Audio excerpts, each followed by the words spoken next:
Hello.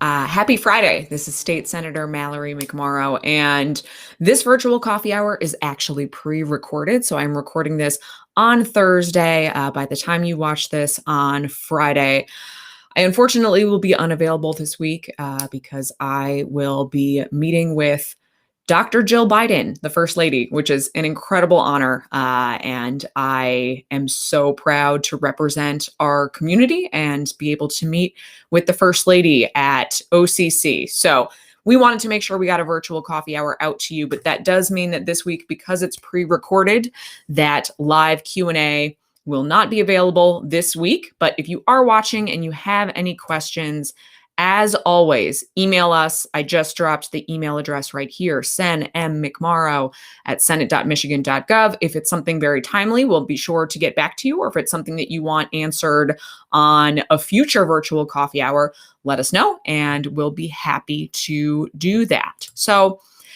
wanted to make sure that we take some time because this was a big week in Michigan in the legislature. This was budget week. So the fiscal year ends on September 30th, which means that one of the most important things that we do in the state legislature is draft and pass the state budget to make sure that the state stays functional and operational for the 10 million residents of this state. And that is what we were back in Lansing doing this week. Now, I want to set the tone on this because you all may have heard me say before, one of the things that I'm really, really proud of in this role, I know it feels like we are more divided than ever, that the rhetoric has ramped up, that we can't agree on anything, that we can't work together.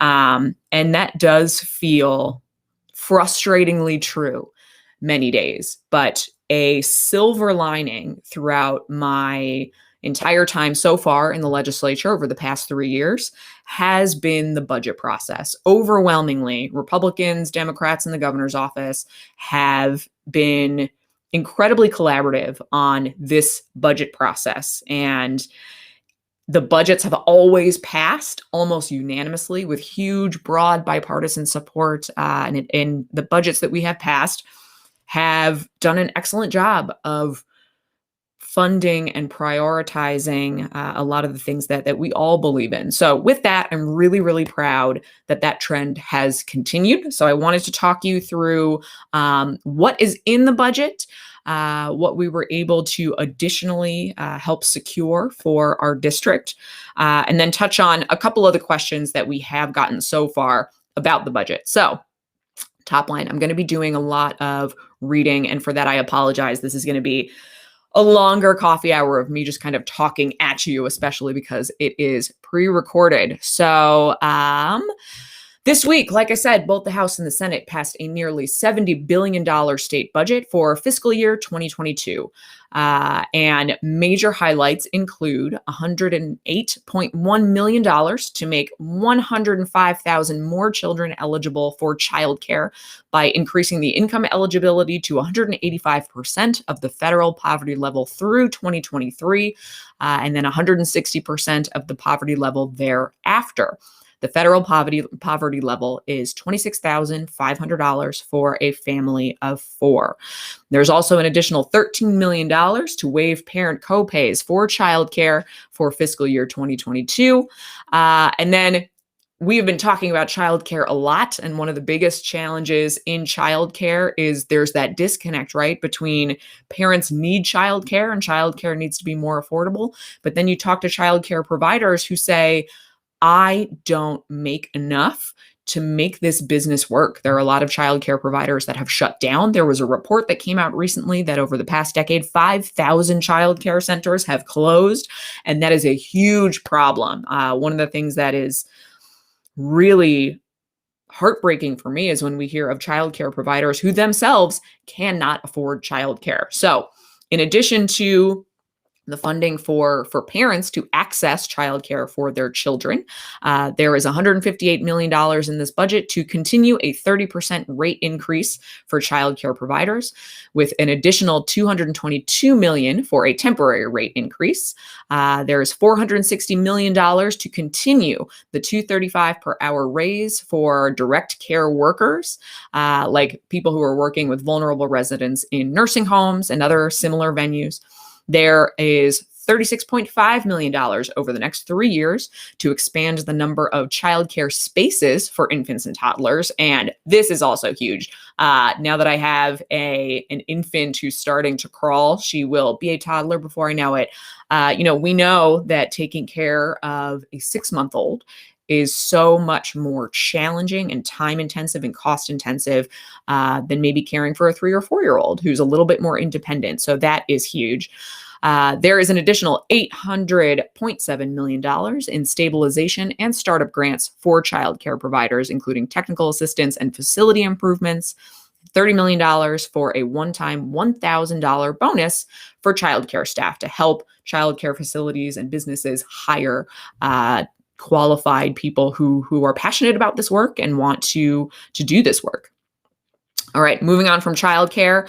This one's a big one and something that we heard from a lot of our small businesses, and I'm proud that it made it into the budget as well. There's a $500 million deposit into the state's rainy day fund. This is also the budget stabilization fund, which brings the fund's balance to nearly $1.4 billion, which is a record high. So this is securing our economic future, which is a unique opportunity that we have right now because we have not only federal dollars coming into the state, but significantly higher revenues than were expected, especially in the early days of the COVID-19 pandemic. So, we are, one of the things I'm proud of, being very fiscally responsible with this funding and not sending it all out the door. Much of it will be going out the door, but making sure that we are funding our rainy day fund so that it is there when times turn difficult again in the future, which they inevitably will, right? Everything is always up and down.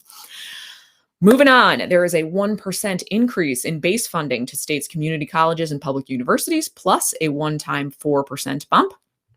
There's $196 million for local bridge bundling to repair or replace nearly 100 crumbling bridges in serious or critical condition.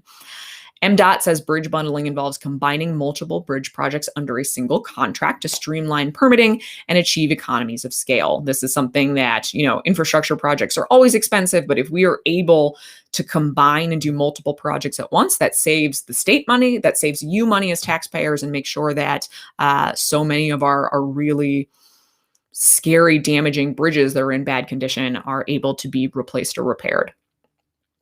All right, there is $14.3 million to help local governments prepare for climate change and extreme weather, including flooding and coastal erosion. You have heard me talk a lot about this recently, and this is a good step. But certainly so much more needs to be done, especially here in Metro Detroit. We have had, once again, in the past 2 days of just nonstop rain and the impact that has had on people. So expect more from us soon as my colleagues and I look to roll out more details of our climate resiliency plan. But I am really proud to see this funding in this budget that we passed this week.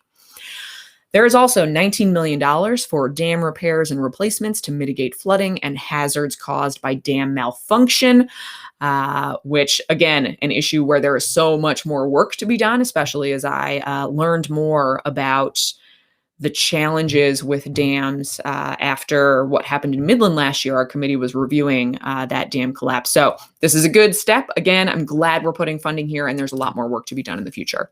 All right. There is also $100 million for community revitalization and placemaking grants to support economic development in local communities.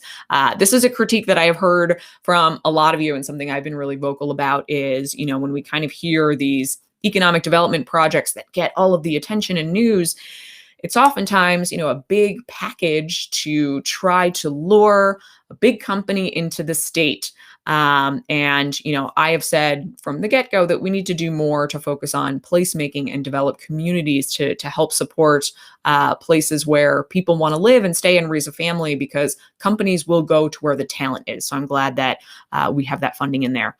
All right, there is $3 million for the Michigan Infrastructure Council, a state-sponsored group bringing together local utility and infrastructure owners, regional representatives, finance and policy experts, and state department leaders to coordinate our infrastructure-related goals. So you're going to be asking, what about all the federal dollars? There was a Bloomberg report that I tweeted about a little while ago that said that Michigan still had 93% of the federal funding that was allocated to us. These are our tax dollars that went to the federal government that was then allocated back to Michigan as relief, that the legislature has not allocated yet. So this budget includes about $2.7 billion in federal stimulus, but it does leave another $7 billion unallocated. So like I said, this was a really, really collaborative process, and the process still continues. So we will continue to work on this towards the end of the year, and I will continue to push for all of my colleagues to get together and make sure those dollars get out the door and get out to where they are needed. We have heard that loud and clear from people, and that process is ongoing. This is a good sign. It's a great step. As always, I always really love the budget process, because this is where I actually feel like we do work together and we do get things done for people. So there is still $7 billion remaining, and we'll be working on that through the remainder of the year. So although these budgets passed, we're not done. Budget season is never done, and it will be an ongoing conversation that we will continue with you. There's a lot more in this budget, as you can imagine, with $70 billion. So we will make sure to provide links and documentation for you in case you want to dig into it yourself. Now, one thing that we have been hearing from people that I want to make explicitly clear is there was language that was written into the budget that would prohibit local public health authorities from instituting mask requirements, for example, as well as language around mask requirements and vaccine requirements for universities and higher education. We heard from a lot of you immediately, particularly parents of young kids who can't get vaccinated yet, who were rightfully very angry about this and incredibly worried about it. And this language in the budget is completely unconstitutional and unenforceable, and we expect that the governor will take appropriate action as such. You cannot write language into a budget bill to change an area of state law. So that would have had to have happened as standalone legislation that was introduced to change language related to MDHHS and authorities over public health crises and pandemics, which isn't what happened. So I just want to make it abundantly clear for everybody, I would not have voted on this if I felt that the ability for our public health experts to keep people safe was at risk. So it is completely unenforceable. We expect that the governor has said as such that her department, the administration, will be going through line by line on this budget. And anything that is unenforceable or unconstitutional will be removed. So that is that in no uncertain terms. All right, taking a breath, moving on to some good news on top of the budget. And I know this is a coffee hour, but I'm going to take a quick sip of water. By the way, it's cold. I don't know if you guys are cold. This might have to turn into Friday afternoon chili and soup hour instead of coffee hour, but I digress. Some really, really good news in addition to this budget that I am so proud of that benefits every single resident of the state of Michigan, especially on some of the key priorities that we know exist and that I've talked about quite a bit. We were also able to secure and vote for over $1 million in additional funding for projects throughout our district. And a few of those highlights include $500,000 for Innovation Hills Park expansion in Rochester Hills. This park looks amazing. It includes a universally accessible playground so that children with all abilities are able to play. And this funding will allow them to build a bridge over the Clinton River to unlock 48 acres of green space, as well as an appropriate pedestrian access and wayfinding the area. So this is going to access trails throughout different communities and connect our area, our district, with neighboring cities and really turn it into an outdoor exploration space, which I'm really excited about and is a wonderful addition to our district. We also helped secure $300,000 for an I-75 sound wall study between Adams Road and 13 Mile. If you live in Troy, we know we've heard from you. We've heard you loud and clear. My colleague, Representative Padma Kupa in the House, I know has hosted some community conversations between MDOT and the city and constituents. And for those who aren't aware, I-75, huge reconstruction project, and one of the impacts of that, as it was rebuilt, there was a sound wall built on one side of I-75, and that has caused an increased level of noise for the other side where people live, where there are communities and houses. MDOT, prior to the I-75 reconstruction, did multiple sound studies in this area. And at the time, it was the results of the studies showed that this section of I-75 did not qualify for a sound wall based on sound levels that were read at the time. What we heard from members of the community and the city itself is that another sound study needs to be done post-construction. That pre-construction, yes, that may have been true, but post-construction, especially with kind of that impact of the additional sound wall, that the city and the residents are complaining that it has created an elevated noise situation. And we confirmed with MDOT that no studies were done post-construction. And some of you may be asking, why not just build a sound wall? We have to go through federal requirements, state requirements, and to be able to qualify for a sound wall. And until the noise study reveals that is a sound level elevated enough to qualify, we can't just get a sound wall in through the normal processes. But what we did is help secure funding for an additional sound study. So we pushed MDOT. We asked, what is it going to cost to do a post-construction sound study? They connected with the contractors who worked on the project, who worked on the original project. We got the cost estimate and we got this in. So this is a big win. I know it sounds like a small win. It's just a study, but this is progress. And I know for a lot of our residents in Troy, this has been something years in the making of really trying to sound the alarm on this issue. So this is a step, and I'm really proud that we were able to get this into the budget, and we will have more shortly. All right.